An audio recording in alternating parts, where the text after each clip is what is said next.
in a free and open society.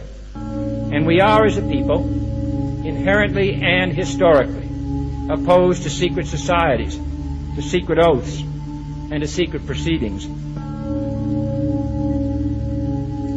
I think a new world order is emerging. An inside job? How dare you? How dare you? To create, so to say, mass-produced models of human beings arranged in some kind of a scientific caste system. We shall go on to the end. We shall fight with growing confidence and growing strength in the air. We shall never surrender. Good day, everybody. It's the 25th of January 2014. This is UCY.tv. With the Solvinur event, I'm your host, Walter, and I'm from the Netherlands.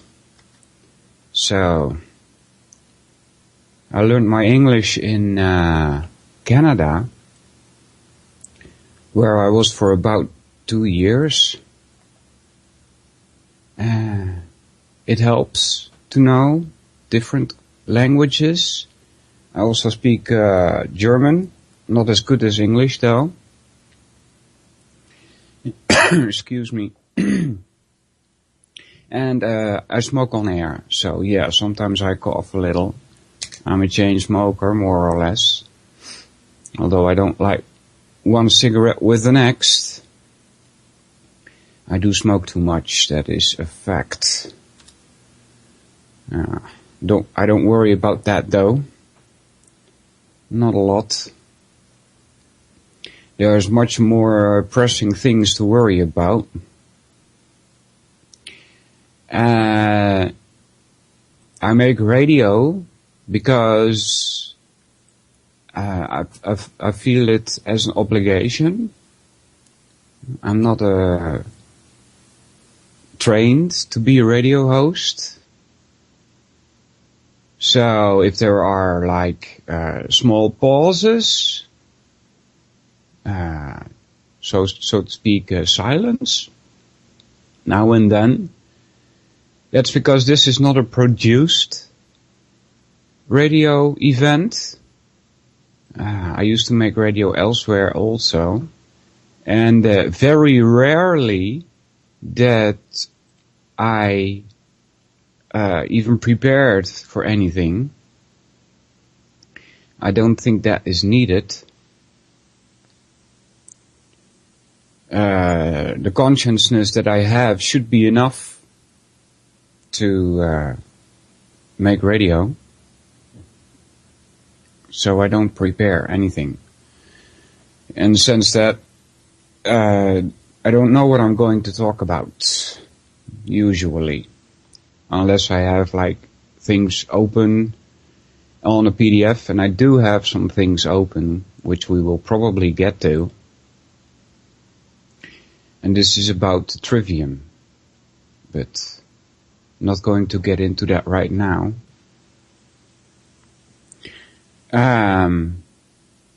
So, like I said, I make radio because I feel it as obligation.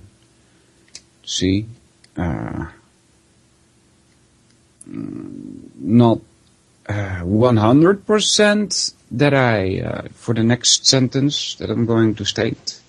It's not 100% so, but still, I think it's worth saying that I would consider myself a traitor if I didn't make radio.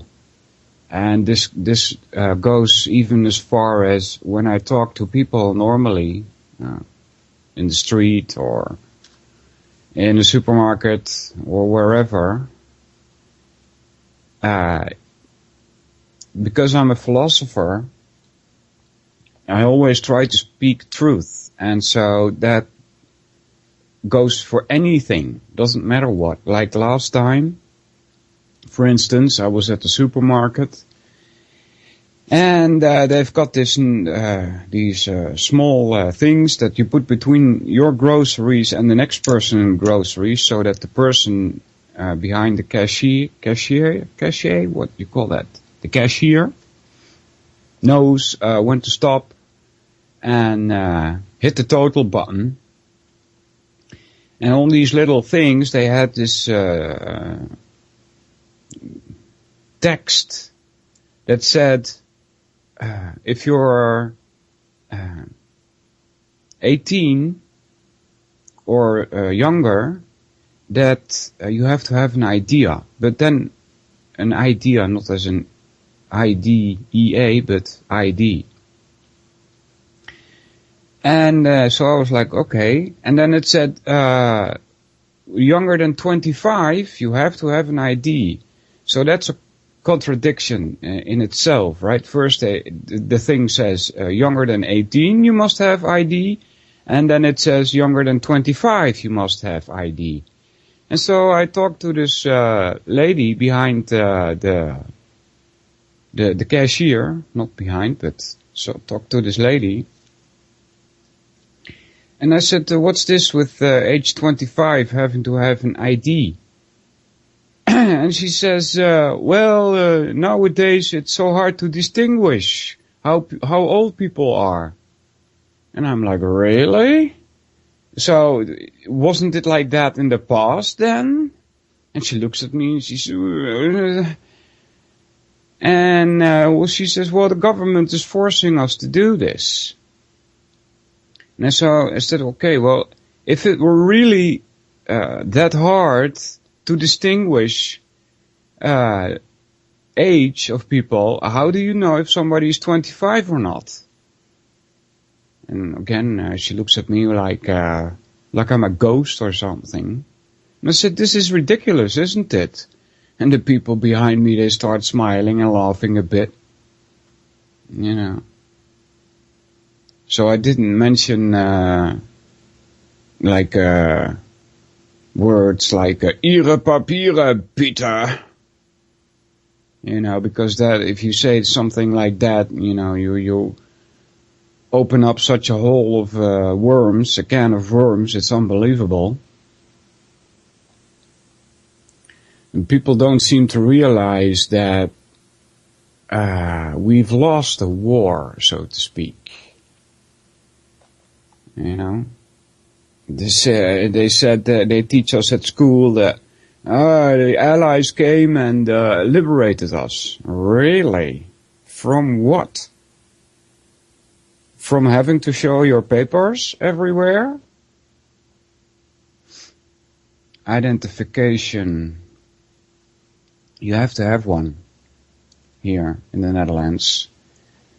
I think it's like that in the United States too, which is the base of UCY.tv. But, you know, I had to get a new one because the county, they send you a mail, your ID is about to run out, it's only for 5 years and now you must get a new one. So I went there. And at the counter there, they have a small thing which reads your fingerprint, right? And he says, as of today, we do no longer need your fingerprint for identification. So I look at him and say, well, that's more something for criminals than it is for normal people. Didn't get any reaction on that. So, but apparently that was needed at some point, and they got rid of that. Probably, I don't know why, but maybe because people started complaining, like, why do you need my fingerprints? I'm not a fracking criminal, am I?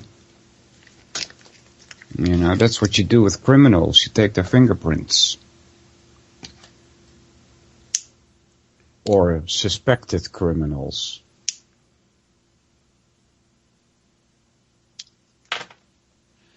So,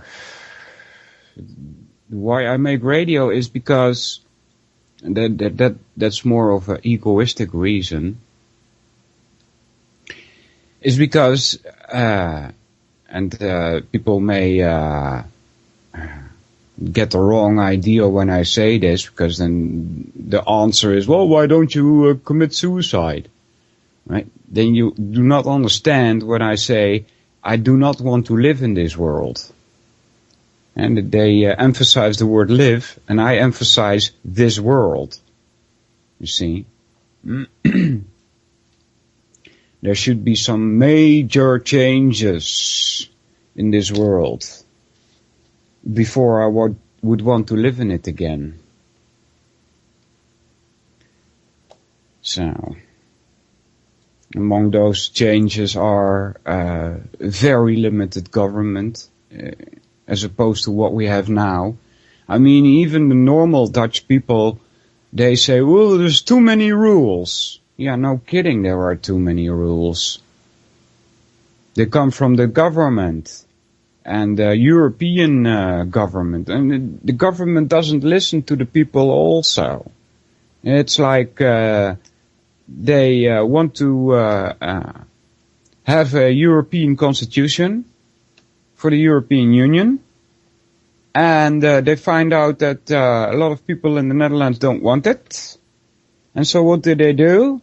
Weeks and weeks and weeks of propaganda on the TV, why we need a European constitution.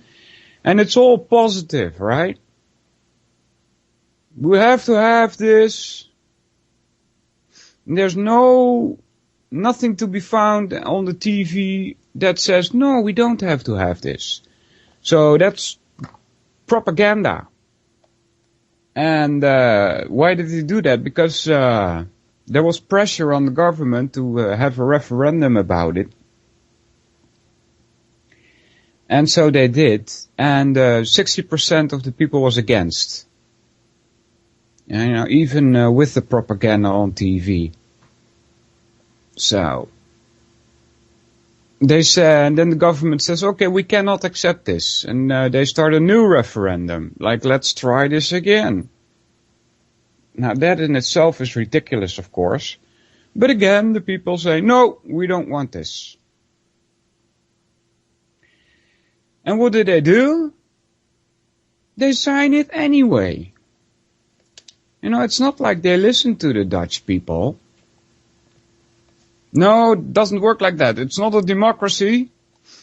It is a representative democracy.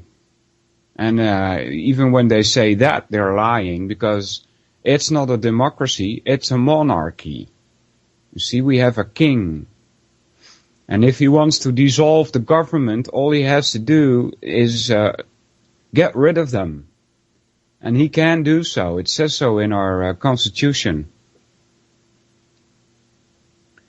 That he can do so. He has to accept them as well when new political parties come into power.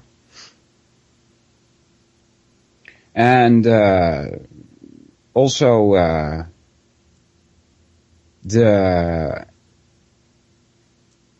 some instances, I don't know if you call them instances, we call them, in Dutch we say instantie, so that sounds much like instances, right? But perhaps it would be better if I say something like agencies or something. So if I say agencies, when you call them here in the Netherlands, they say, this call may be recorded for such and such purposes.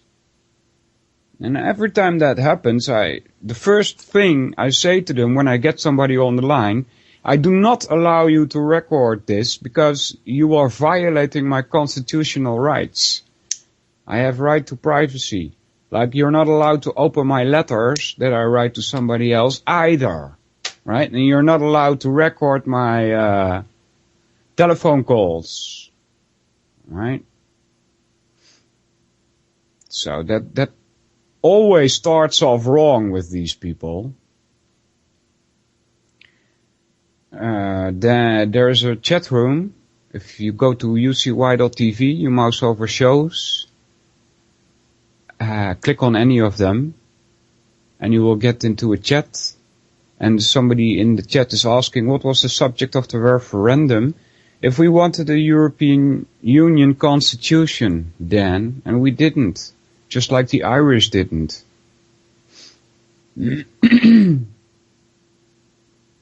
But they rammed it through anyway. I might go over it because it really is a bad constitution. One thing I remember from it is that in the constitution it says, this constitution is for all, something like, all countries within Europe can join the European Union.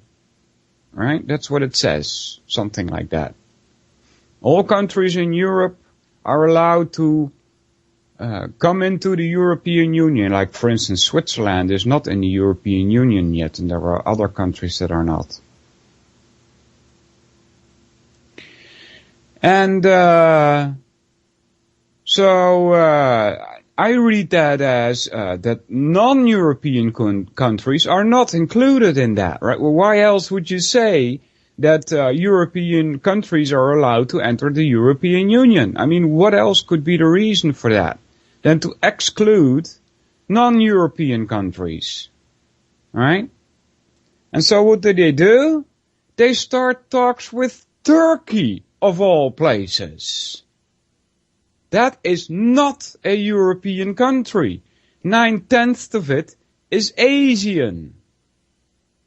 There's only one small part called the Bosporus, which is so-called in the zone of Europe.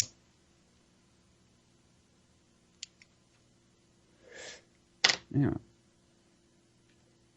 The Turks don't have a very good name here in the Netherlands, as far as I know anyway. There are other people that do not have a good name, like Muslims. And I must say that, and this is of course my personal opinion, I don't really care that they have a bad name. I mean, this is a Judeo-Christian country, not a Muslim country. So take your religion and go home, as far as I'm concerned. But because of our government, and they are not the primary source of this evil, by the way, but they're just the front faces. They get told what to do. They do not decide anything. So keep that in mind when I say because of the government. This country has been over-flooded with people from outside of the Netherlands. And in some cases, I think that's okay. Some cases. But in most cases, I must disagree.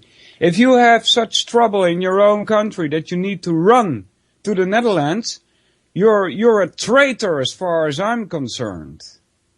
In most cases. You know, I'm not talking about when there's a war or something. And you're being oppressed. That's okay. Then you're welcome as far as I'm concerned. But when it's because you don't have enough money or you don't have enough of something, go solve your problem in your own country. Don't come bother us with it.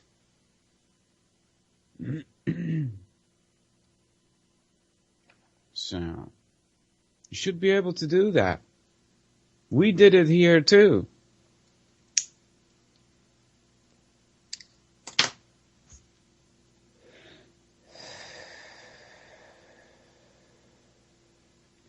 So of course now some people will say, well, I'm a racist.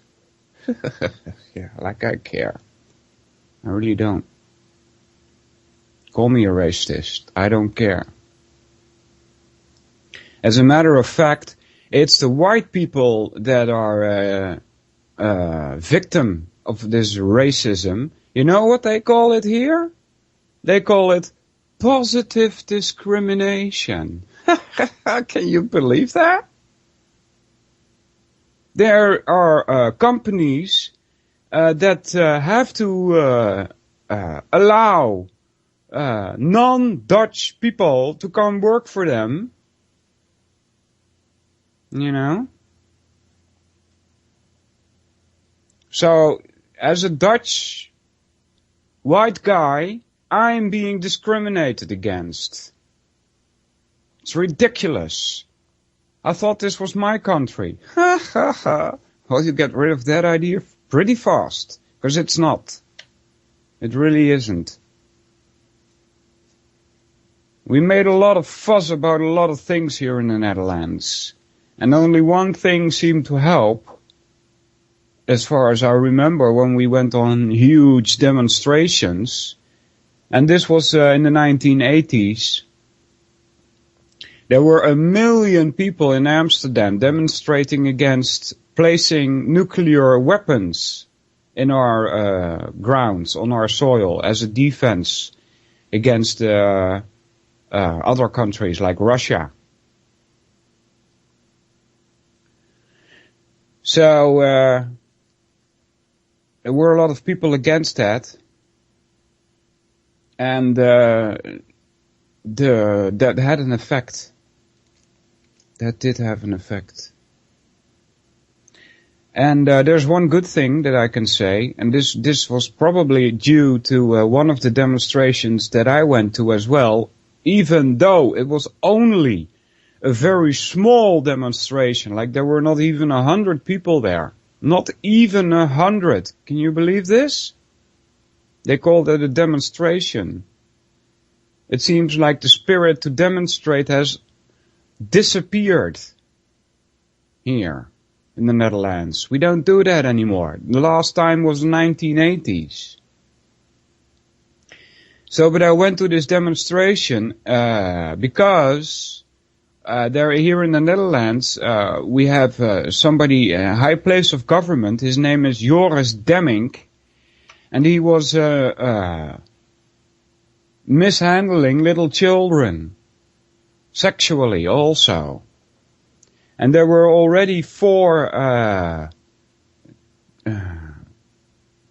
people that went to a lawyer and said, listen, we have to get this guy into court. And the lawyer looked at the stuff, the evidence, and he wanted to drag this person before court. And that never happened because a higher person in our government always protected him. Now, fortunately, this guy does have to appear to court, so we will have to wait and see what the judge says. But I hope he gets shoved into prison for the rest of his life. Unbelievable. And that's just one example of what criminals they are in our government. Another thing that bugs me all the time is, this also ties a little bit to when I started talking to somebody at the supermarket. This was a military person. I don't know exactly his rank, but he had 3 stars on him. And a big, huge guy. And so I asked him, I said, hey, can I ask you something? He said, yeah, sure. I said, are our Dutch soldiers, when they get sent to other places, are they equipped properly? And he looks at me a bit strange and he says, what country are you talking about? Well, I say, for instance, Afghanistan. And he says, well, we only do flyovers there now. Oh, so there's only like F-22s flying over there. Yep. So I told him about I asked him asked about the Iraqi war and how the Americans were coming back all sick and stuff. And he said, well, that's only a very small percentage. And I said, oh, really? So, but it's not like that with the Dutch then. I said, no, he said the Dutch are very well equipped. Because I hear that about the German army also, that they are very badly equipped. And even though I disagree with all these war things going on, I do believe that our Dutch military should be equipped to the teeth. You know? We should have a strong army. The point is that they shouldn't be in Afghanistan. They should be guarding our borders so that the fracking criminals don't get in. Because that's what's happening since we lost our borders in this so-called European Union. Hitler's dream, by the way. But don't say that in anywhere here in the Netherlands. You know, you're not allowed to say that. That was Hitler's dream, the European Union.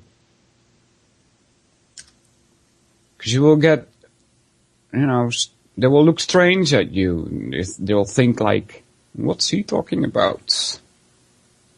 You're not allowed to say that. We are not Nazis. Really? Because that's what I had when I quote-unquote woke up. For most people, this seems to be a gradual process. For me, it wasn't. I woke up one morning, and all of a sudden, all this information started linking. All these little bits of information that I had gathered in the previous 6 years. And I'm like, this is Nazi Germany. I woke up in fracking Nazi Germany. But don't say that to any of the Dutch here. That's not allowed. No, we're not Nazis.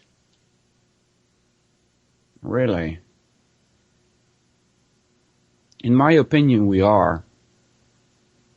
I mean, what does Nazi mean, right? It's National Socialism. Well, take a look at what's going on here in the Netherlands. It is socialism. There's no other word for it.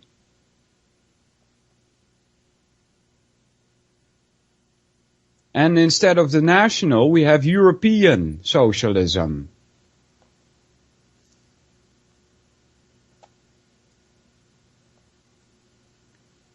Hitler's dream came true. And I might point out that in the United States it's probably no less. I mean, in my research that I did years ago, because I stopped doing research, period, because it just freaks me out. I just get mad.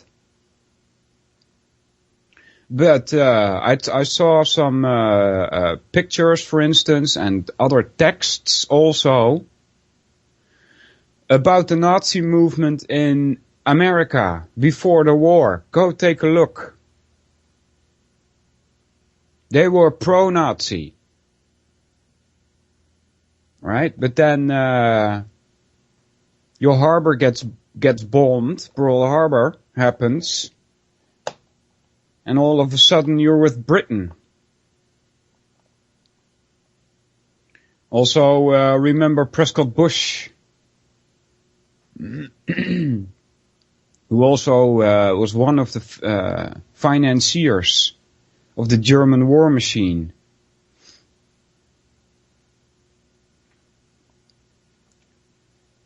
Some companies he helped here in, not here, but there in Germany.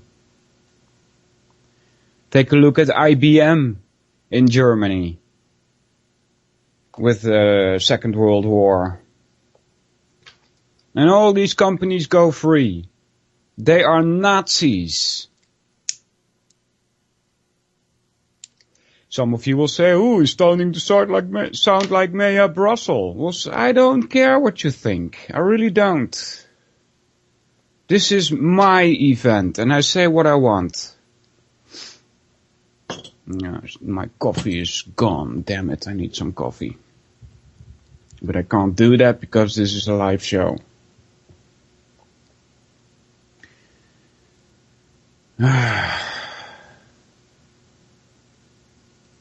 So this process of waking up is a good topic. it's a consciousness shift.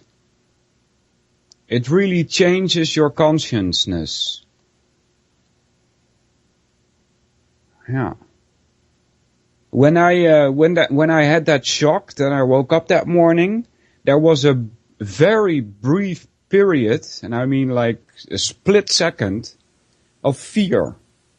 Like, uh-oh, I woke up in Nazi Germany. It's like, I went back like 60 years, all of a sudden. And this is Nazi Germany now. And I was like, very small period of time, like 3/10, 4/10 of a second, I was afraid. And I was like, what? I'm not going to be afraid. This is ridiculous. These people need to be put behind bars in prison. This is my frickin' country.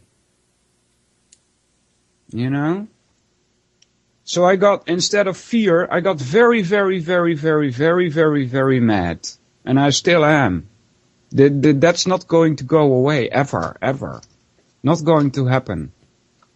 I mean, if you dare call yourself wake up and then say, whoa, it's okay, I'm not mad. Forget it. You've not woken up. Not to the full extent of it. And I'm probably not awake to the full extent either. But even the consciousness that I have now brings you to such a rage. It has to. Otherwise, you're just not informed enough.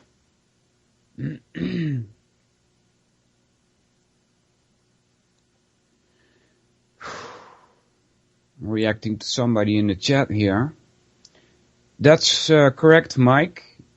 It's New York, not New Amsterdam. And why, why is he typing that? Because the Dutch, who have a capital, Amsterdam, we actually sold New York to you. That's what they tried to teach us at school anyway. Yeah, we sold New York for 25 cents. Can you believe that? Yeah. So, but that's why you said New York, New Amsterdam. Yeah.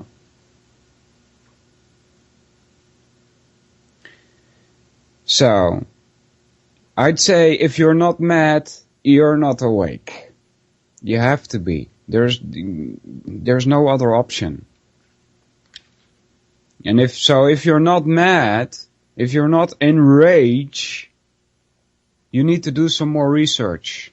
Seriously. Because it's not just 9/11. It isn't. It really isn't. That's just a very small part of it. That can work as a gateway. It can help start you on this road to waking up. It's a good start because you will get to know what is a false flag operation, what elements are used in a false flag operation, like drills, for instance. Same with the 7/7 in London. Yeah. When that happened, I immediately started doing research in it because this was still in the period that I did research. And I found an interview on the BBC with this person that was in charge of security in London. And he said, it's the most amazing thing. We were doing a drill at the exact location and the exact times where the bombs went off. He said, my hair's on the neck stood on end. And I was like, yeah, right. You still don't get it, do ya? And he probably didn't. He was probably just another sheep. Because if you say that on the BBC, You're missing the point. We were just having drills. Yeah, right.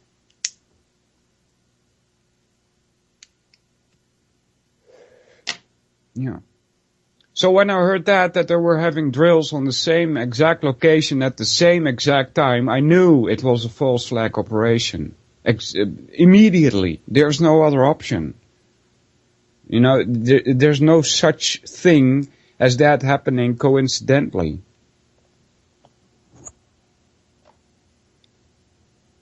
So, then I started, after I'd done my 9/11 research, which I could talk about, but I won't, because you've probably been bored to death with it. And then I started doing research in some other fields, like economics. And I saw a little bit of what was going on there, because economics is one of my weakest fields.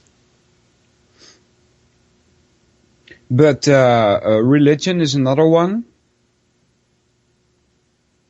And of course politics. Those are basically the big three pillars. Economics, politics and religion. And so I already started finding bad stuff on the internet. Like, what's his name again? There was something that came after it, and it was called the Venus Project. But before that, there was this movie. Maybe you guys in chat can help me with this. There were they made two of them. Zeitgeist, yeah. Now I remember. When Zeitgeist, the first one came out, I already found bad stuff in there. Some of the things they say are just not true. Because I already knew a lot about religion, and they also go off on religion there. And I suspect that Zeitgeist is a CIA operation. You know, that's what they do. Yeah, seriously, that's what they do. They make bad information and put that out on the internet to confuse the people. And so this probably has to do with the destruction of all religion. Now, I talk against religion also, but you shouldn't throw out the baby with the bathwater. Because there probably is something going on with life that that could be seen as tying to religion. Now, I'm not sure what that is. Now, that's why terms like God are so vague. So, but in this Zeitgeist movie, they had a part about religion, and a lot of it, I'd say 60 to 70% of it, is bogus. It's nonsense. It's rubbish. I don't know where these guys got their information, but it's wrong.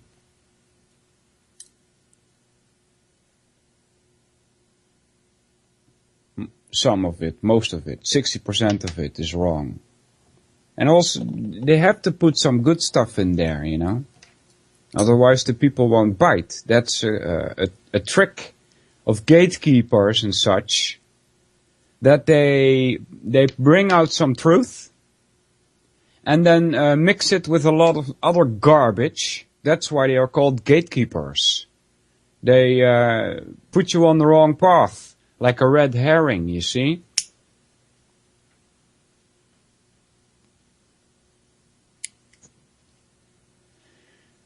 Yeah.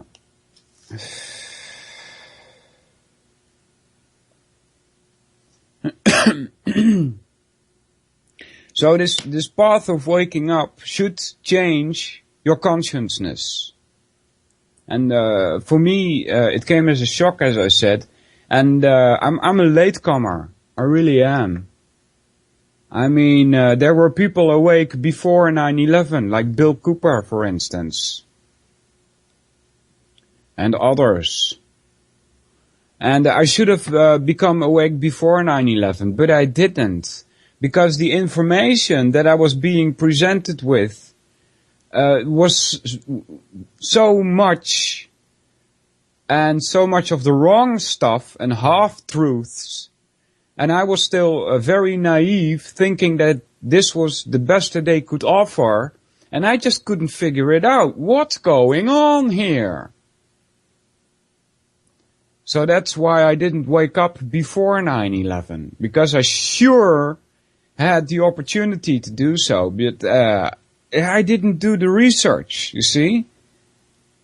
I didn't do it. Why did I start doing research?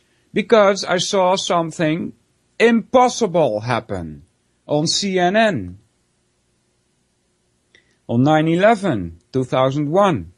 I saw these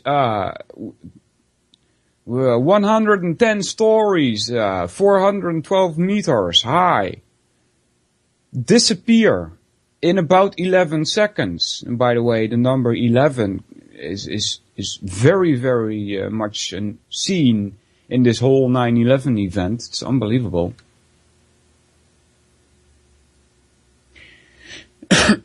But because I had an education in steel, I know this is impossible. How can this be? The planes do not cause this disappearance of the trade towers. And I call it disappearance because it's not a collapse. It just isn't. It's a destruction. It's a total destruction. Yeah. And still, they are trying to come up with new theories. Last time I read on this Chinese website, or Japanese website, I'm sorry. It was a Japanese website, and this doctor said, and I don't even know what he was a doctor in, you know.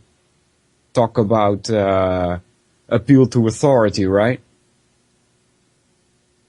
He said, yeah, well, the planes hit the tower and the steel beam started vibrating, and that's how the whole thing collapsed in 11 seconds. Yeah. Well, obviously, he hasn't had an education in steel. Yeah. Because you know how that stuff reacts when put pressure on or heated. I don't care what you tell me, it's impossible that planes brought down this World Trade Center. And I'll tell you right now, these were not ordinary planes. That was not Flight 11 or 175 which hit the towers. As far as my research goes, and of course this is speculation, but those were modified military planes. Specially made for the occasion. Yeah. So, this process of waking up should change your consciousness, and in such a big way, such a big manner, that you will be enraged. There is no other option.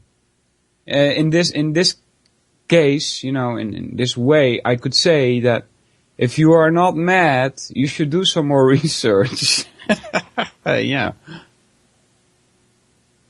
You really should. Because it all ties together, you know. When I used to make radio in the Netherlands,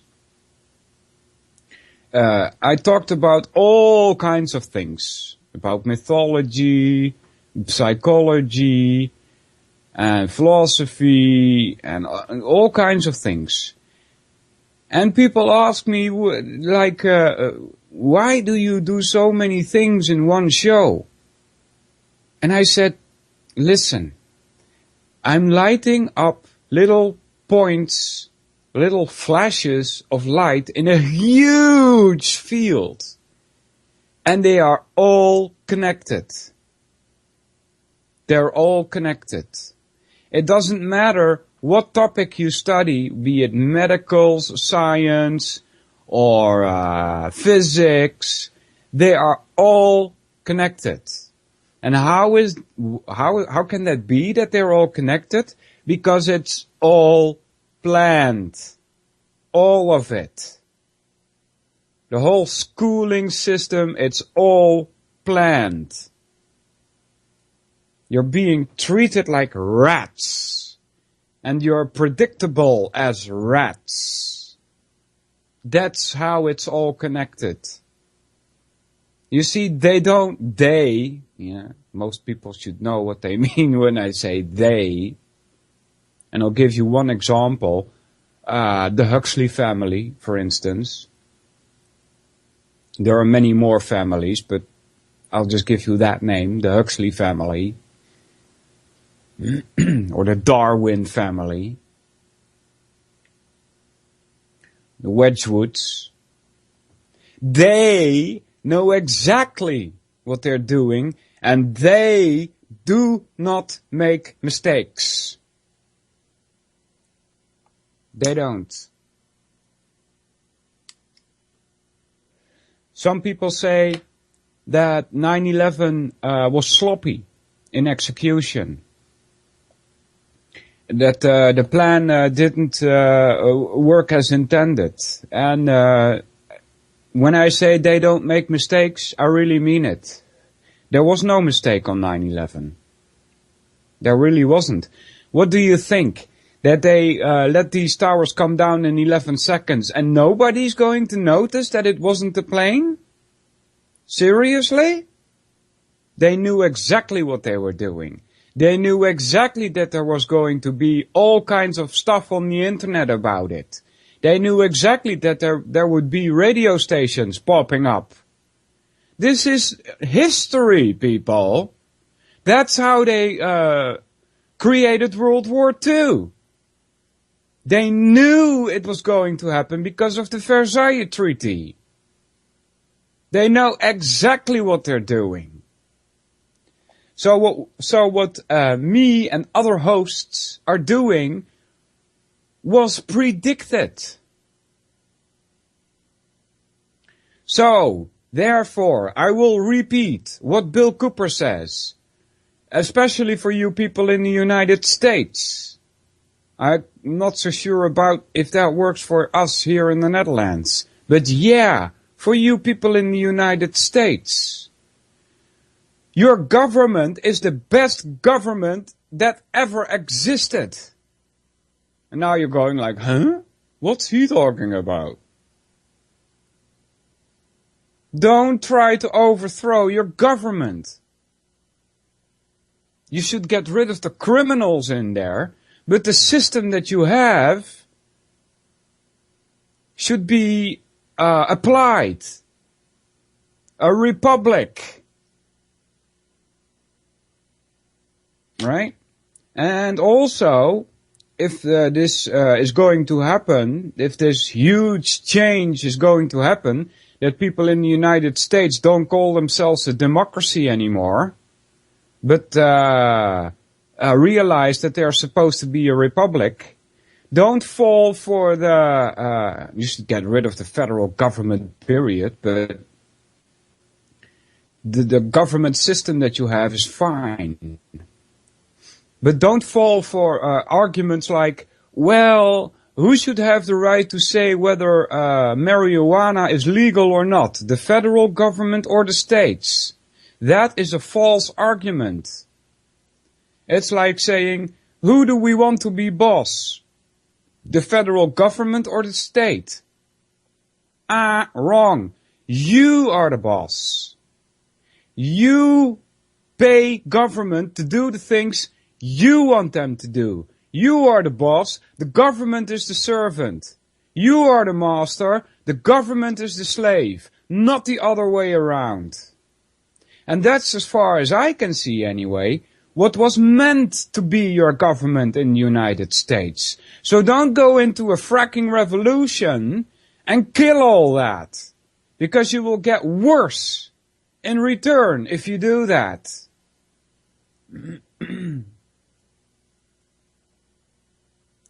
No, and I'm responding to somebody in chat. This is not a prophecy that I'm making radio. It, like I said before, this was known that this was going to happen. They knew exactly how I was going to react to this. They know that there are some people out there, and this isn't for anyone.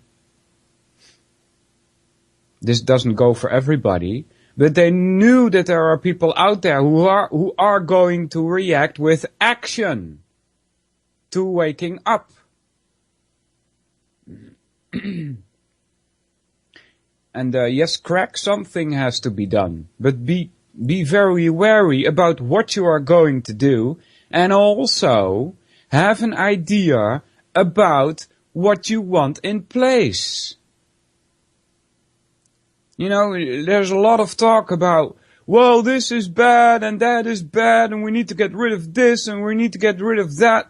What do you want in place of it? Because you sure as hell don't want a democracy. And of course, I'm going to kick some people in the face with this, but most people are too stupid. And they need to be ruled. They want to be ruled. They are sheep. You can't let these people run loose on their own. They will die. Or kill each other. You know what happens to sheep when they are not protected well enough? With protection I mean the food being produced and so on and so on. The water lines, your electricity. You know what happens if all of that disappears? Sheep turn into wolves. They will be zombies. They will kill each other.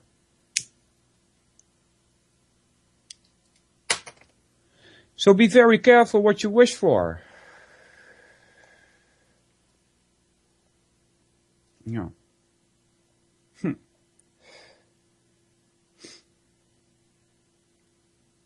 So, another thing about this waking up shizzle.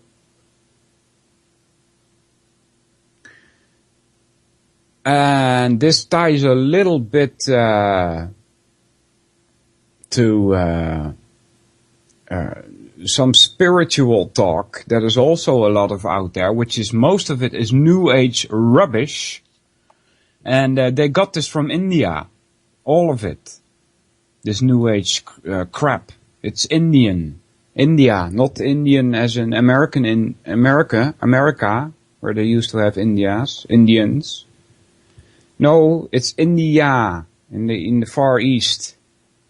As far as my research goes, that is one, and there are earlier civilizations, but that is the one civilization where most of us got our information from, our knowledge, and especially spiritual stuff. I studied Plato a little bit, and I could just see in his what's left of his ideas that he got it from India. Because I studied the Indian philosophies for about 20 years. So I know a lot about it. And I can see that he's got it from there. Probably via Egypt. Because the Egyptians got it from India as well. Yeah. So this, what I was going to say about waking up, and it ties a little bit to what the spiritualists will tell you. They also speak about waking up, right? They also talk about a consciousness change. Yeah. If you ever read that stuff, be very wary and remind yourself that this consciousness change, this waking up, is on a societal level, on a material level, not on a spiritual level. That's not what they're talking about. They're really not. Because that's all mystical rubbish. There's no evidence for any of this spiritual waking up. It's a material waking up. It's waking up to the reality that you live in. They will also say that. But they mean a mystical reality like Plato's forms, which do not exist.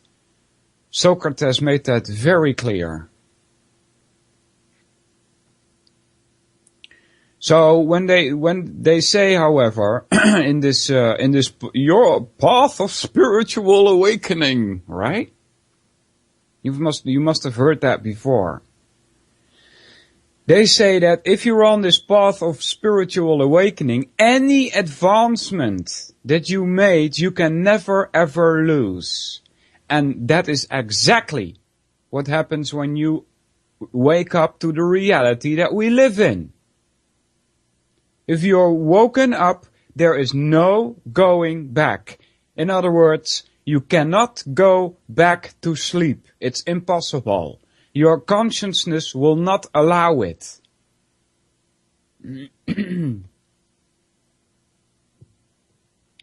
How you doing, everybody in the chat? Let me check the chat, by the way, for a moment. How you doing, people? I see Bungjoy, Cracker, Dan, Hecty, Jules, Justy, hey buddy, Mike, and listener, hi listener, and an anon. Welcome everybody.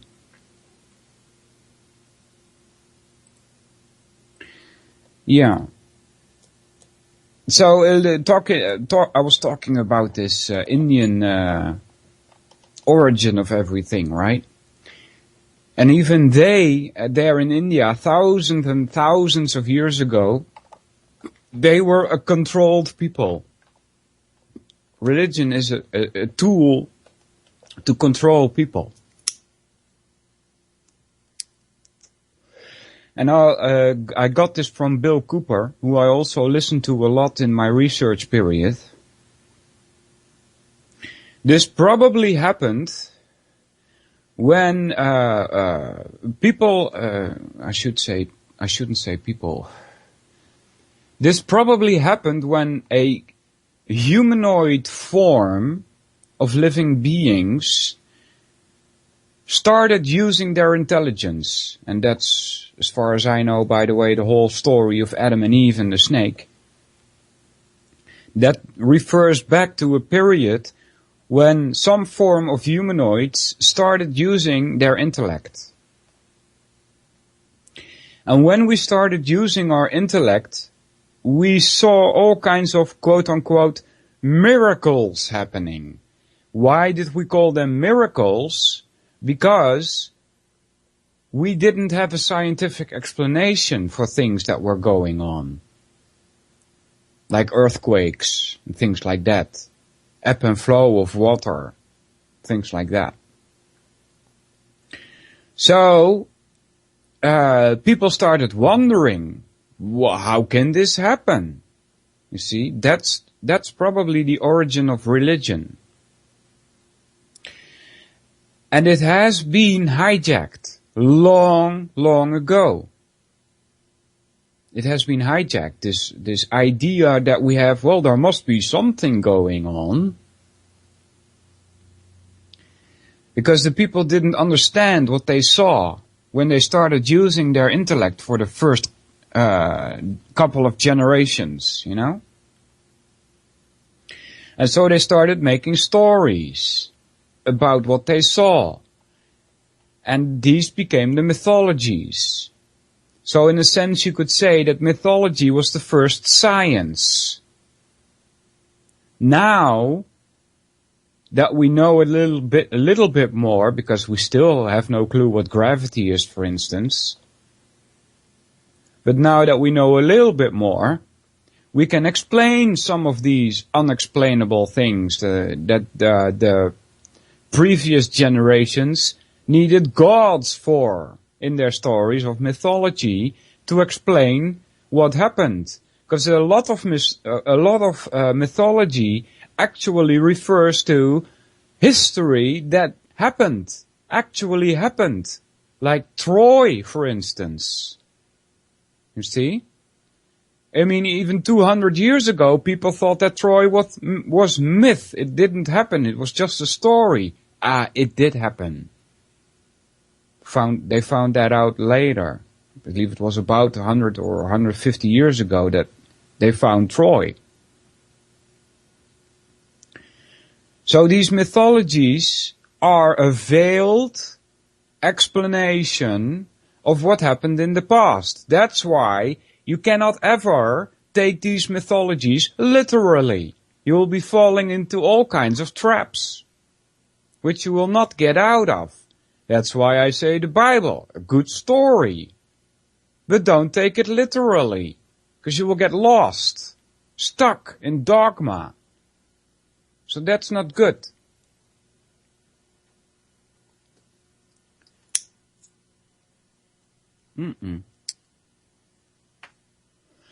So religion was hijacked and used to control the people. Probably, and I'm just speculating again here, but probably because even in those times when the first humanoid-like creatures came about, that there were some of them that we shouldn't call human. They were psychopaths. They lack the feeling. They lack the empathy. They cannot put themselves in place of another and see their suffering, you see. And because of that, they started ruling us. Because they didn't want to work. They wanted to get the food presented to them. These were the first priests. They started gathering information. They found out the real nature of things. They kind of had a scientific explanation. And they figured, well, if we do not tell the people our knowledge, but give them rather an exoteric story, we will be able to control these people. That's how this all started. We've been slaves for a very, very, very long time. We still are. Except we don't call it slave. Well, actually, here in Holland we do. We call it wage slave. You probably have heard that term before.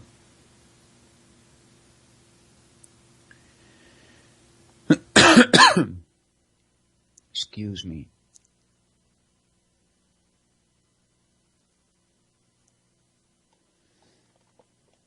So that's more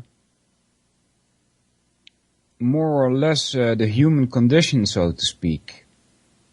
That we're controlled. We're treated like rats. You know, why do you think they got all these lab rats? Why do you think that they are testing these rats? Do you think it's to create a society for rats? No. It's to better control us, you see. That's why I say you're treated like rats.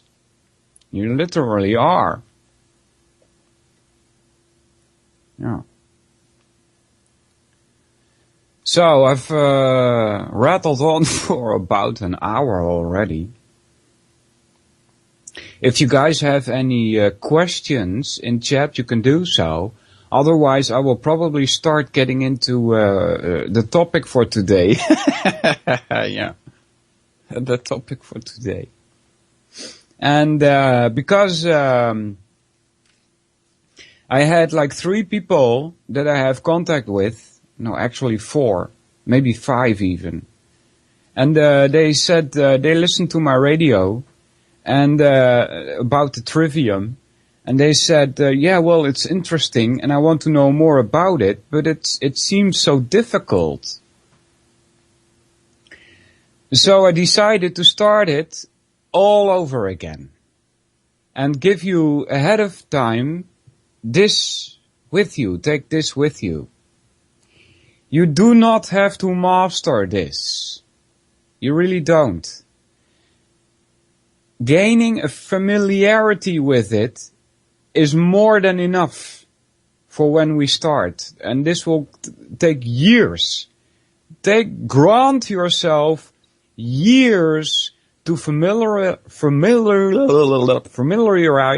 I can't get that word out of my mouth somehow. to get yourself acquainted with the Trivium. Banjoy has a question about German. Yeah, I understand German perfectly. One of the reasons for that is that as a child, we had TV, and there were a couple of stations on that TV. It was Netherlands 1, Netherlands 2, and then you had the ARD and the ZDF and the WDR and the NDR, and those four are German. And so I listened to a lot of German in my youth, and I started thinking, this sounds very much like Dutch. So yes, German is very much like Dutch, and they both belong to the same root of languages, which is Indo-German. You see? So that's why it was easy for me to understand German. And by the way, the Dutch, as far as I know, are also a Germanic people. So that's about the question Banjovi had. Any other questions? You just type them in the chat, because I'm still watching it. Doesn't matter what topic, by the way. And if you have a question of which I don't know the answer to, that's okay too. I will just say, I don't know. And let me tell you, that is a very good place to start. To say, I don't know. You know, the best thing to do, if you haven't done that already, and you should do this like 3-4 times in your whole lifetime, is throw everything away that you think you know and start all over again. That's okay, Banjovi. It's very good that you try and find some confirmation, and now you have it. Yeah, there's also a lot of ties between English and Dutch, though, and English and German. A lot of words are even written the same, like school. It's even written the same. The word ziek, sick, you know, they sound very much alike. Ziek is sick. The word is. You know, it's very much alike. A lot of words are just the same. And if you master another language, it does help you understand reality better, to be honest. Yeah, do that, Ben. We need more listeners. I'm talking to a very, very small audience, I'm sure. And so that's not so good. I'd rather be talking to millions of people. Really. Because that's when the Trivium would have some effect, you see. If millions of people started acquainting themselves with the Trivium and started abiding by the rules for grammar, you know, check your information, check your data, make sure your premises are in order, you know, make sure your premises are true, then we would probably get somewhere. Help says, Sol, what's your take on the Gnostic scrolls and the Archons? Yeah, I've heard about those. The Gnostics. Sophia comes to mind. You see, those are gods as well. See, they are veils. You should see them as veils. And the word reveal is to reveal. You see? Otherwise, if they really wanted to reveal something, they would have said unveil. You see? So, but help, those are veils. The information you get from there is exoteric, not esoteric. You see? What you're looking at, help, is a veil. And you need to get rid of that veil, get yourself acquainted with other terminologies. Different terminologies. Yeah. What I said in the previous hour, for instance, when in spiritual talk, when these New Agers talk about waking up or spiritual path or realizing reality, you shouldn't get yourself lost in the world of forms of Plato. You should take it in this world, in this material world, in this society. Because this is the reality that we live in, not some kind of fictional world of Plato and his forms. That's mystic stuff. And the Gnostics have the same veil. They also mystify things. And that's not necessary to wake up. All you need to do to wake up is do your own research. That's it. No more. That's all you have to do. And it will probably take a lot of years before you are done with your research and you can dare call yourself awake like I do. You know, and I know that there are people even more aware than I am. You see, the word aware and awake tie. The more aware that you are, the bigger your consciousness is, the more awake that you are. And probably the more enraged that you are. For being misled all these years. With disinformation, lies and half-truths. So when you're searching for truth, if you have interest in Gnostic scrolls and things like that, read them. It's okay to read them. It's okay to study mythology and stuff like that. But do not take it literally. Just try to find links with what you read in this reality that we live in, because there are a lot of them.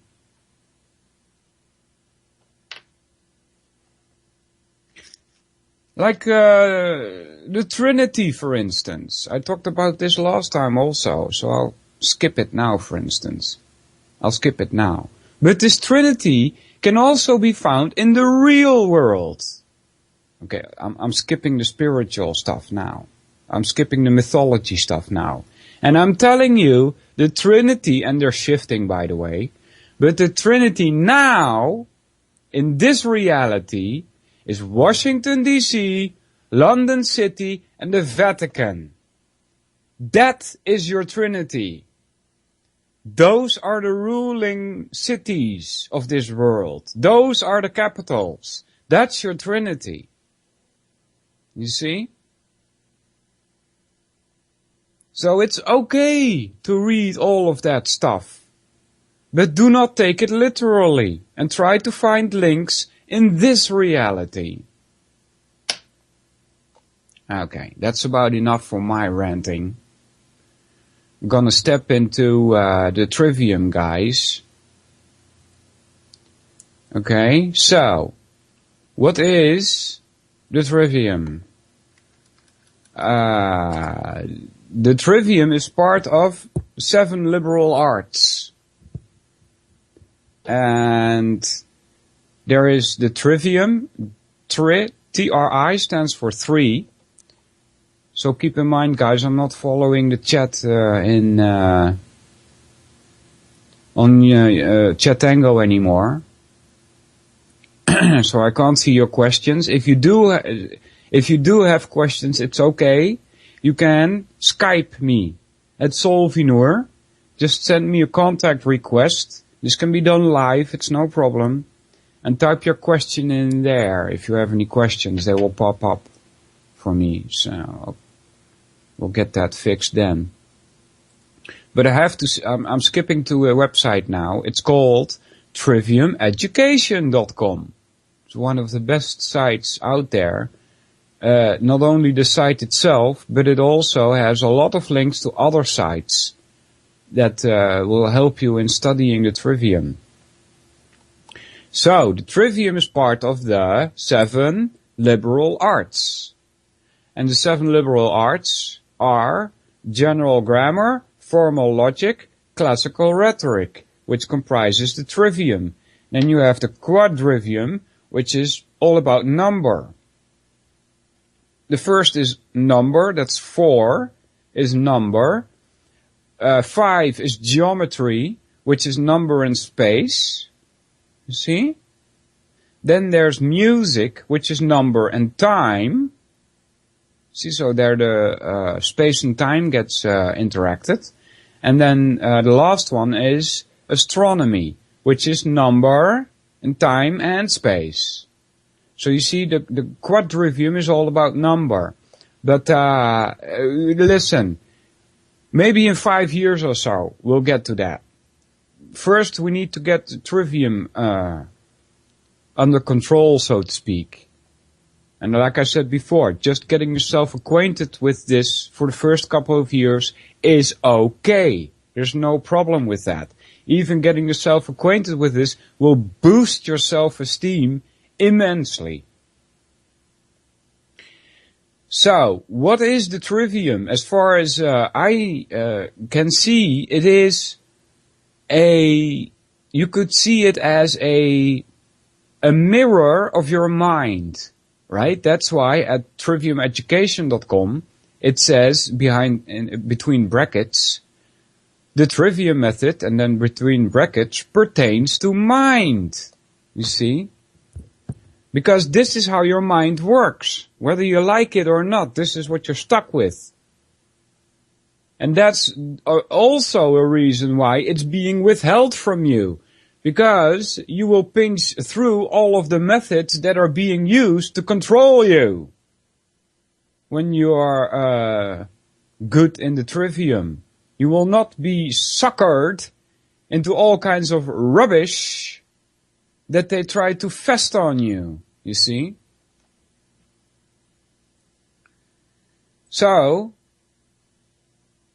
the Trivium is general grammar, formal logic, and classical rhetoric. We will get into the topic of general grammar for the last 40 minutes that we have left. And we'll pick this up next week with grammar again. And I'll try to stay at grammar for a while. So I know I promised to teach you logic, but we're going to just start all over again. And we'll get to logic in maybe half a year or so, I don't know. Because logic, it's good, but what use would you have if I taught you all the rules of logic, and then you have no grammar to use your logic on? You see, so that's why we start with grammar. There is special grammar and general grammar. Special grammar relates to a specific language, like Dutch. How we in Dutch make sentences, how words relate to each other, what we call words. As far as I know, that's special grammar. Then there is general grammar, and this is something completely different, as far as I know anyway. I mean, when I listen to Gino Denning, the lines kind of blur for me. That's how you know that I'm still a noob at this whole Trivium. I'm still getting acquainted myself with this whole Trivium. And yet still it boosted my self-esteem. For as far as it wasn't boosted after I woke up. And getting pretty arrogant, I must tell you. So, but general grammar is something else. It's not special grammar. It's not really about how do words relate to one another within a specific language. General grammar answers the question of who, what, where, and when of a specific subject. Okay? Who, what, where, when. Remember that. Because and the second logic is the why. So there you have your 5 W's. We'll get to logic later. Discovering, this is general grammar, discovering and ordering facts of reality comprises basic systematic knowledge. And here he writes knowledge with a capital K. And I guess that is the better use of a capital K than you will find in the New Age rubbish. Because they will also spell a lot of words with capital letters. And what do they mean with that? They mean that it has absolute properties.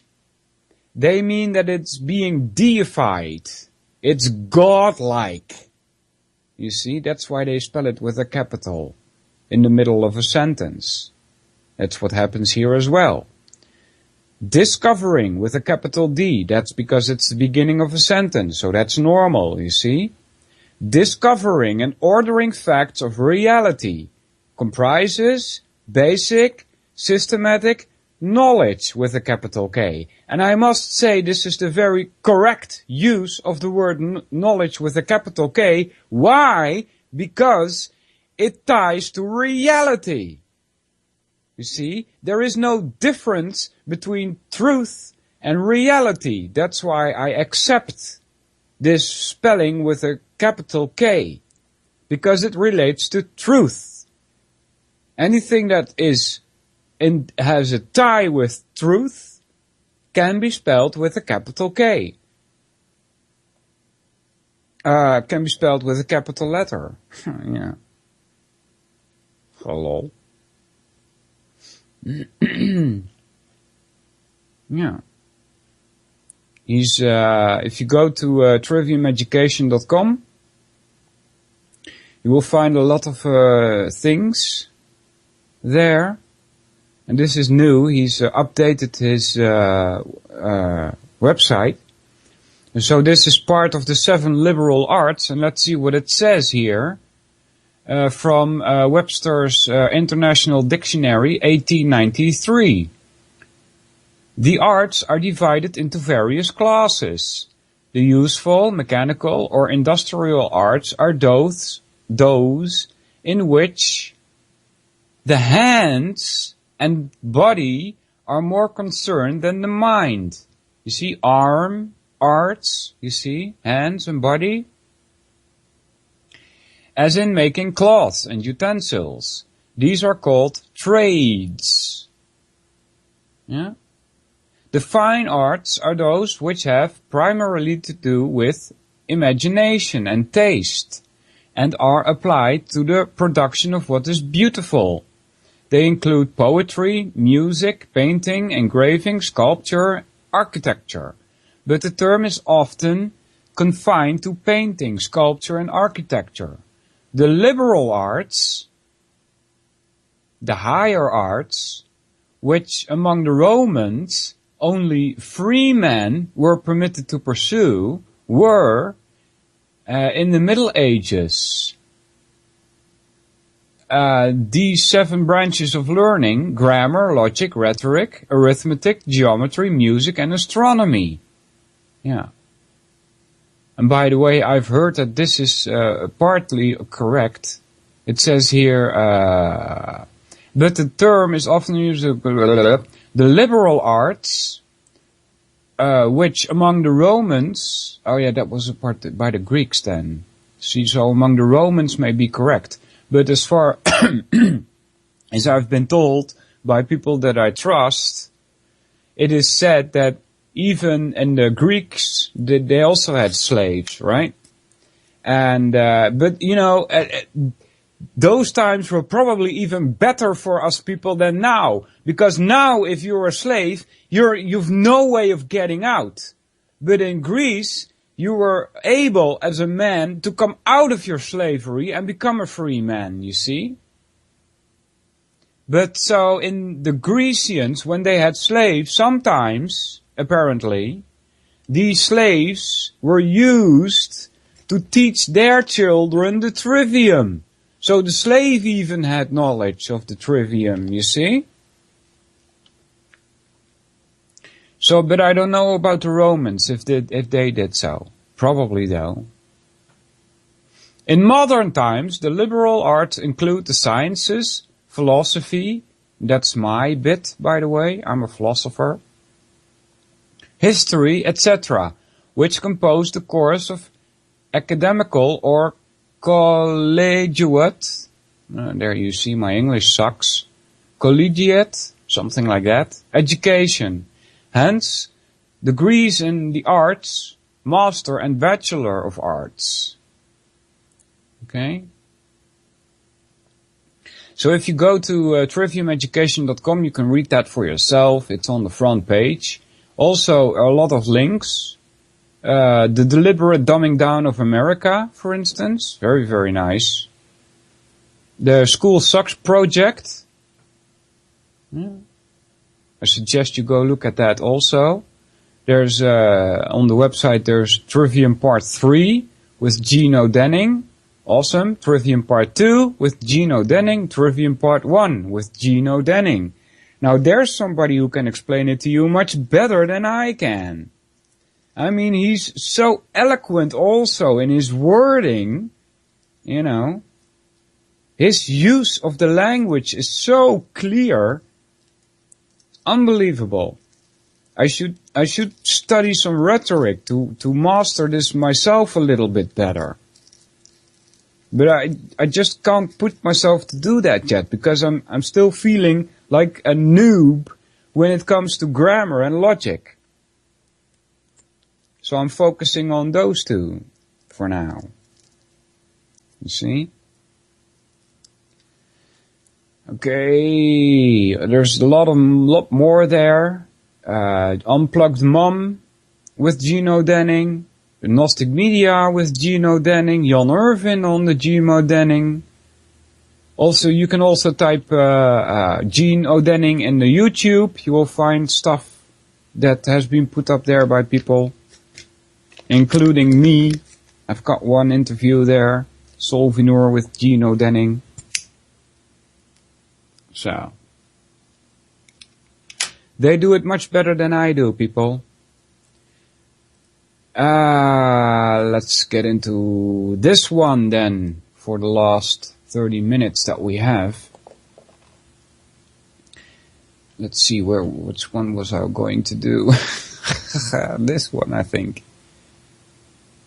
I'm clicking this one.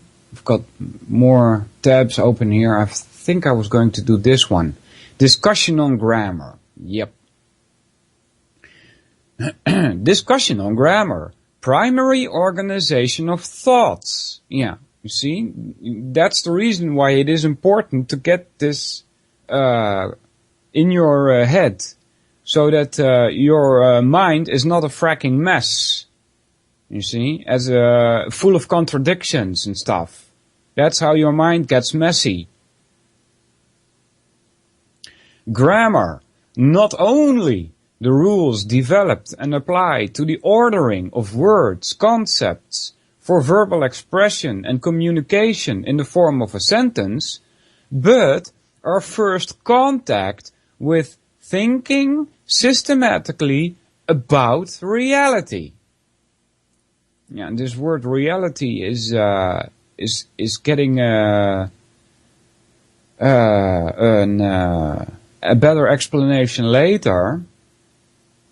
But because I'm a philosopher, I'm still struggling with it. It seems to me a bit bigger than the explanation we're getting on this later. But that's just because I don't know what life is yet. That's why reality is a bit bigger for me. But anyway, that's a philosophical point. We're talking grammar now.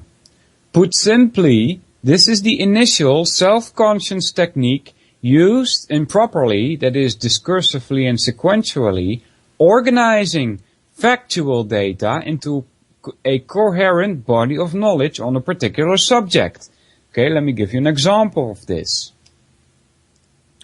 Let's say you have a computer and you open the sides of it, you screw loose the things of it, and you unscrew everything that you can find, and you put all the parts on the floor. And you say, well, this is a CD, this is a motherboard, this is a sound chip, this is a video chip, this is a jack in for the audio, this is a jack out for the audio, and so on and so on. Naming all these different parts of the computer is your grammar. You see?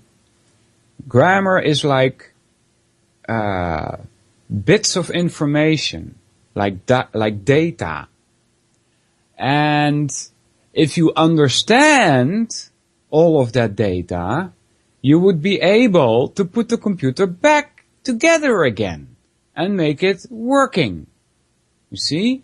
That's another way of saying, and I'll repeat this, this is the initial self-conscious technique used improperly, that is discursively and sequentially, organizing factual data into a coherent body of knowledge on a particular subject. This includes a broader definition of grammar, which targets any and all formal topics, not only that of a specific and unique language, but also of any analyzed field of study, like biology, mathematics, or linguistics, as a few examples. That is the reason why this is important. Why the Trivium is important, because it can be used on any subject. Grammar usually connotes the rules of language to express thoughts. This suggests the primacy of language in grammar. It is called special grammar, which properly relates words to other words within a particular language like English, German, or Latin. The grammar to be described is intended to establish the primacy of thought. Okay? So special grammar apparently ties to primacy of language. General grammar apparently ties to primacy of thought. That is, using grammar to initially organize our thoughts. This is called general grammar, which properly relates thought to reality or to that which exists. Okay, there is no difference between the two, by the way. When I was a philosopher, I can tell you, there is no difference between truth, that which exists, or reality. It's all the same. You see?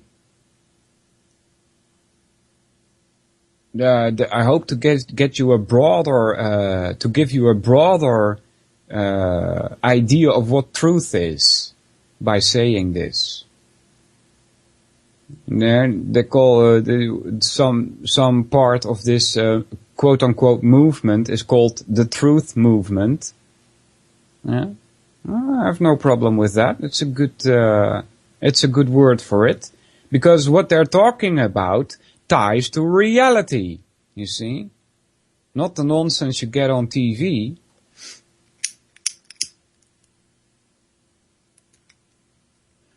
So, no difference between truth, that which exists, and reality. And there's probably a few more, but I'll leave you with these three for now. These are the primary rules of existence as processed by humans. Okay, I got a little bit of problem with this, how this is worded. These are the primary rules of existence as processed by humans. Now, I probably do not understand this sentence as it is intended. Because you see, I'm reading that we as humans have rules, and therefore existence must be such and such. No, that's not how it works. Existence is what it is, regardless of how we think about it, or how we feel about it, or what our consciousness is. Doesn't matter. Reality is what it is. And there are probably some rules for how we process this existence, but it does not define existence or truth or reality, you see? If you have any questions, by the way, there's another way besides contacting me via Skype at Solvinur, Solvinur. You can also send me an email, Solvinur, Solvinur, the number 2, so Solvinur2 at yahoo.com, and I will respond to you as soon as possible. Continuing here, in a slightly different statement, the various parts of speech are consistent through all specialized languages and formal fields of study. That is, words serving as nouns. Yeah. I'll give you a Dutch translation for this, and then try to literally translate that back into English again, so you get maybe a better understanding of what nouns are. Because, you know, the word nouns to me, it just has no meaning for me. But when I say in Dutch, it's called zelfstandig naamwoord. Okay, and I'll try to translate that literally, because you will already hear that's much larger than nouns, right? So I'll try to translate that and I'm translating it literally. So you have to use your intellect, you know, to get an understanding. Literally translated, it means self-standing name word. Okay? So words serving as nouns, as verbs. Okay, so verbs I got a better grasp of already in English. When I translate it into Dutch, you get werkwoord, which in literally translated back to English again says working words. You see the action in there, you see? Then, okay, let's try this whole sentence again, because I'm messing it up a little bit with these translations for you. In a slightly different statement, the various parts of speech are consistent through all specialized languages and formal fields of study. That is, words serving as nouns, as verbs, as adjectives, and as prepositional phrases. You see? That's, those four are also used in relation to reality. For example, may sound and be written differently. That's bad. Let's try this again. That is, words serving as nouns, as verbs, as adjectives, and prepositional phrases may sound and be written differently, but they serve the same purpose, regardless of the language or formal subject in which they are used. Yes, that's correct. I can tell you so because I know Dutch. Doesn't matter. Single words by themselves have no meaning beyond what they denote. A word is not a complete thought.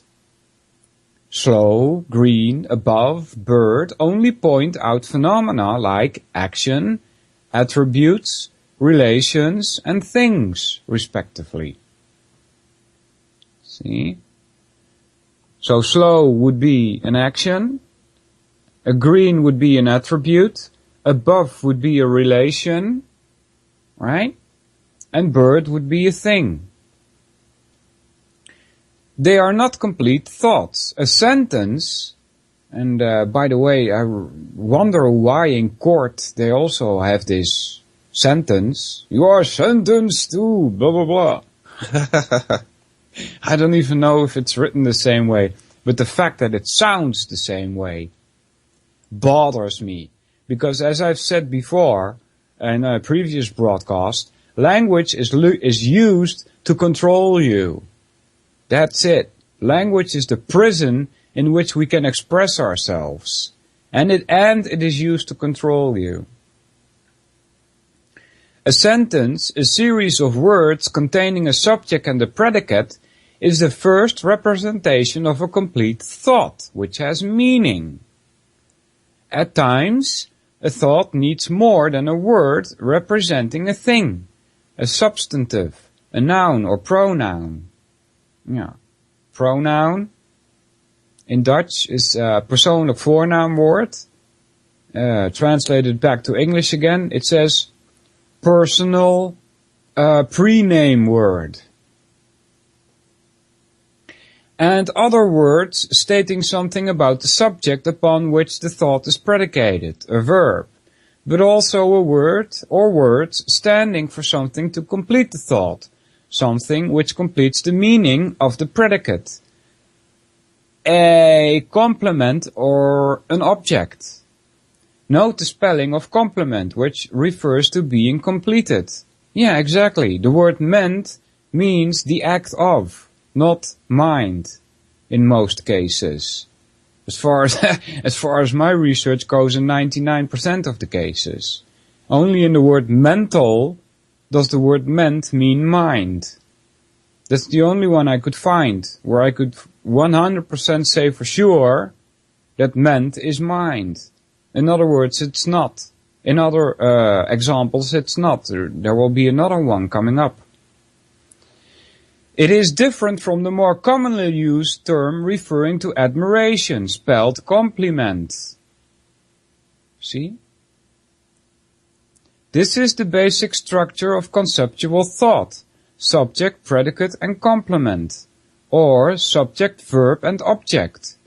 In so-called progressive schools, this is stated as a thing, a substantive, which performs an action or describes a state of being, a verb, upon another thing which is acted upon, an object, which is also a substantive.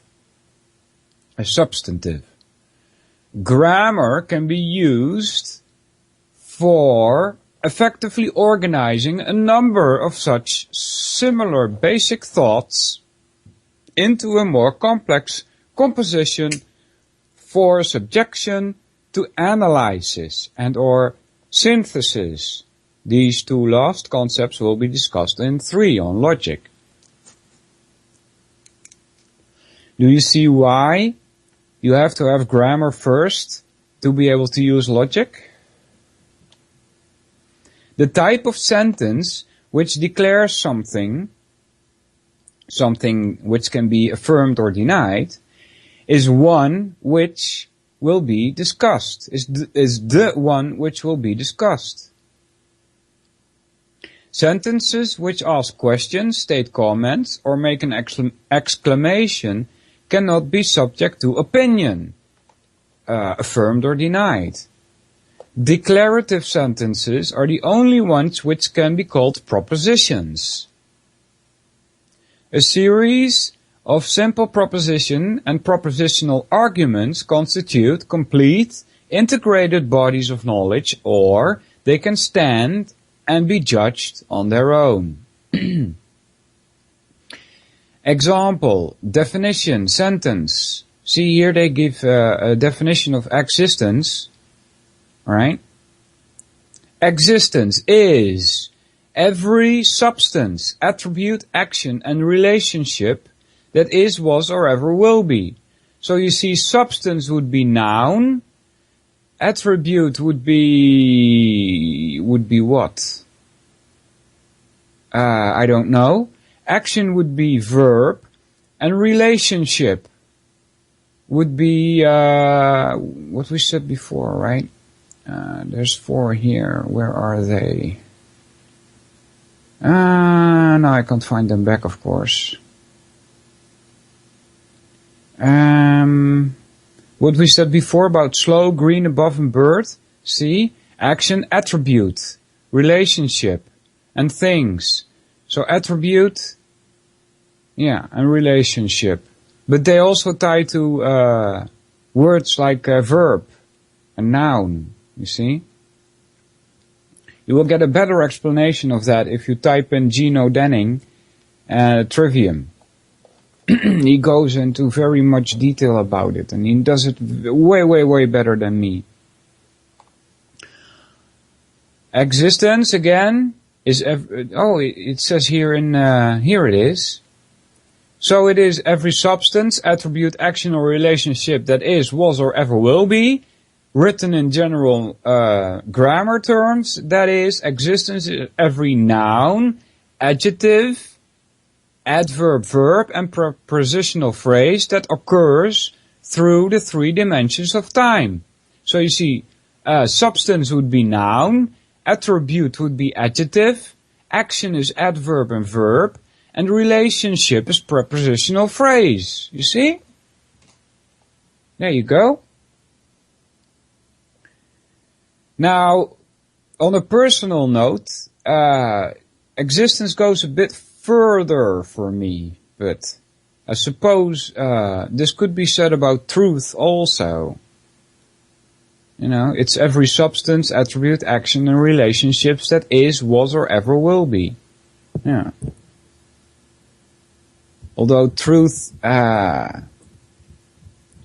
know, it has no, as far as I know, as a philosopher anyway, truth has no relationship to things that are in the future, because as far as I know, the future doesn't exist, brackets open, yet, brackets closed. And so for the past, you could say it doesn't exist, brackets open, anymore, brackets closed. Yeah, difficult topics. This is a philosophical point which may be wrong, and in that case I need to get over it and find a better way. But as far as I know, there is only now. You know, so that's where truth is, in the now, not in the past or in the future. Yeah? So that's when I talk about truth and it's not in the past, doesn't mean that everything that you know about history is false. That's not how I see truth, because of course there can be truth in history, but that's not what my philosophical definition of truth would relate to. Because reality is now, not in the past or in the future.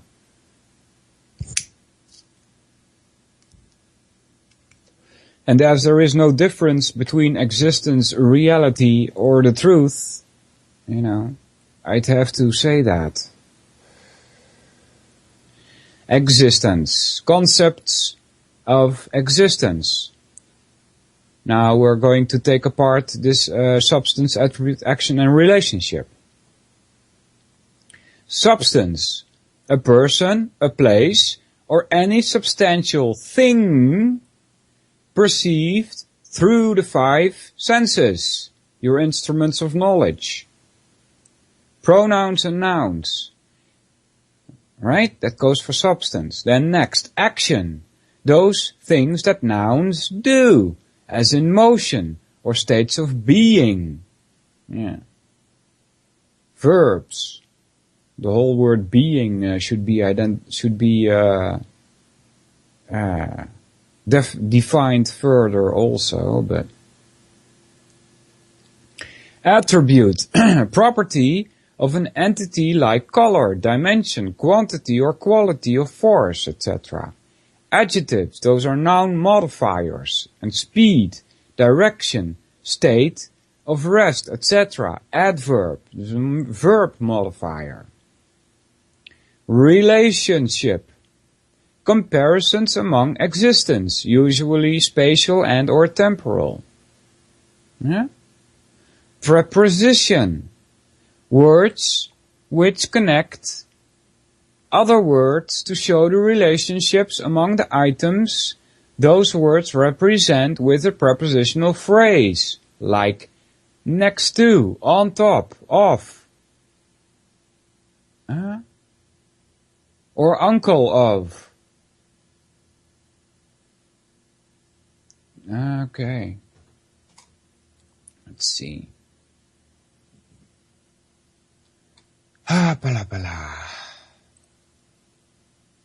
Next is concepts of consciousness. Interesting. Well, I talked about consciousness last week, remember? How I said it was such a vague term. Most people do not talk about consciousness. And if they do, you will find that many of them will have different definitions of what consciousness really is. To me, and again this is just on a philosophical note, consciousness is more than just us humans being aware of our surroundings and our bodies, you know? And I think that consciousness, and this is, I guess you could call this a belief, but I think that consciousness was there. Yeah.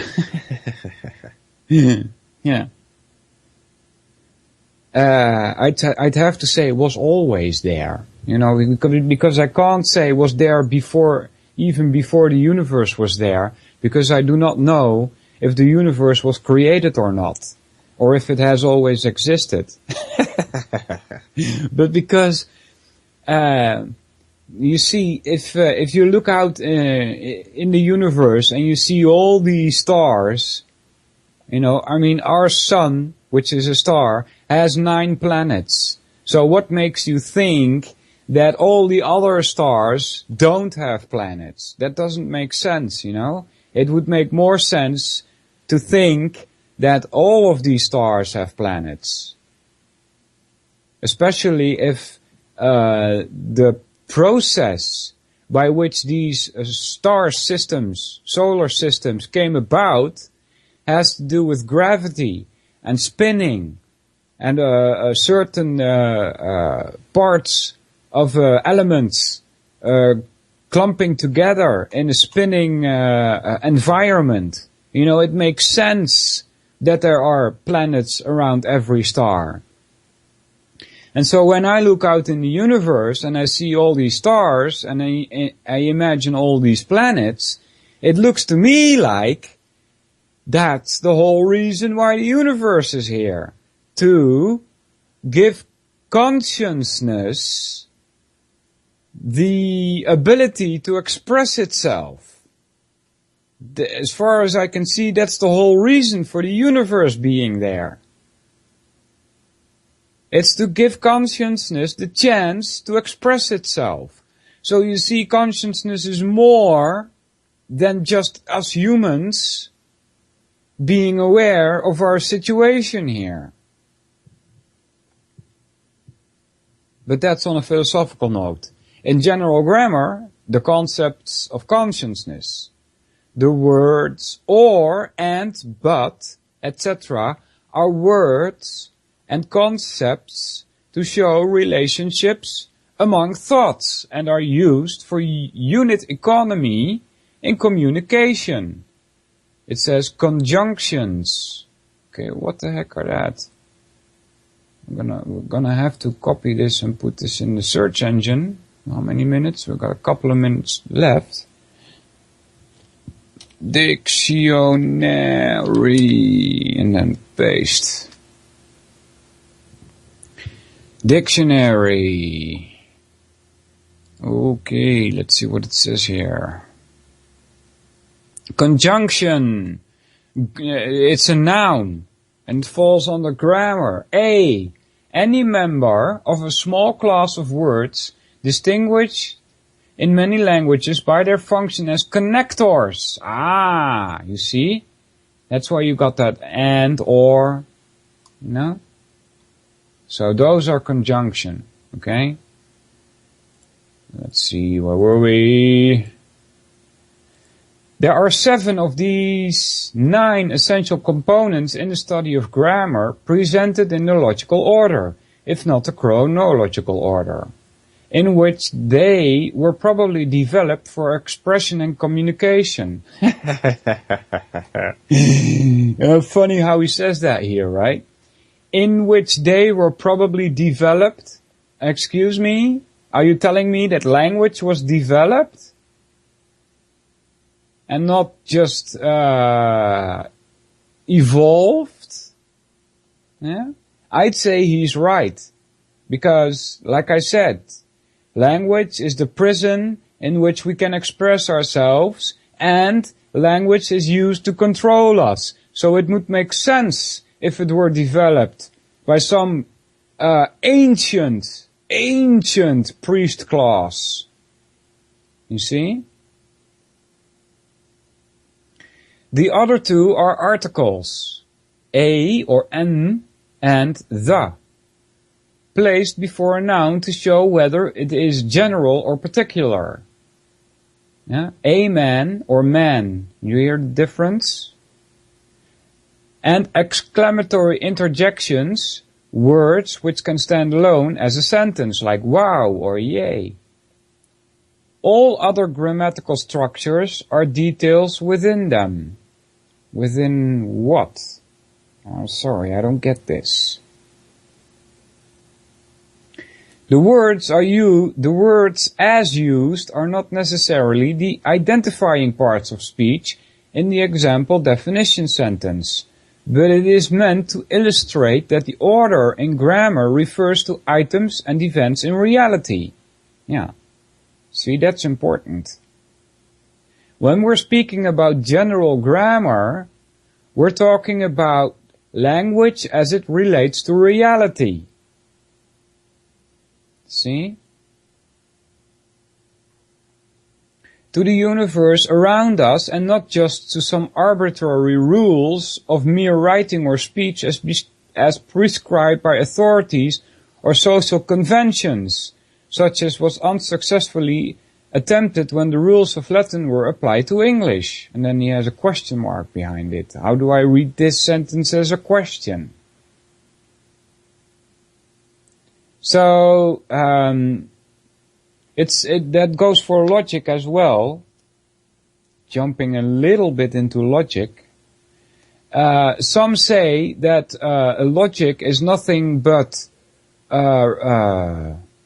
rules in language, and we agreed to put this meaning behind these words, and that's all it is. It's just us agreeing on this definition. No. If it doesn't have a tie to reality, it's useless. You see? It's not just an agreement among people. If language has no tie to reality, it might as well not exist at all. And that's the end of my show. I hear some music coming in. Thanks for listening, everybody. I'll be back next week. Take care.